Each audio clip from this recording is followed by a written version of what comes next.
আসসালামু আলাইকুম, welcome back.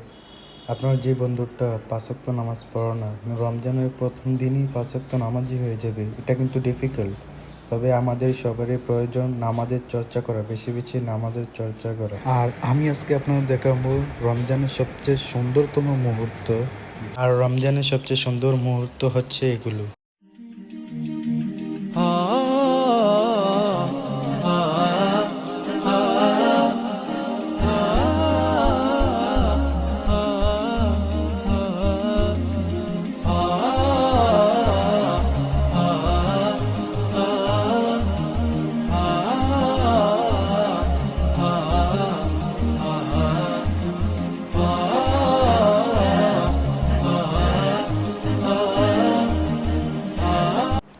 অনেকেই এক ফোঁটা পানি গিলে ফেলাকে খুব ভয় পায়, রোজা নষ্ট হয়ে যাবে বলে।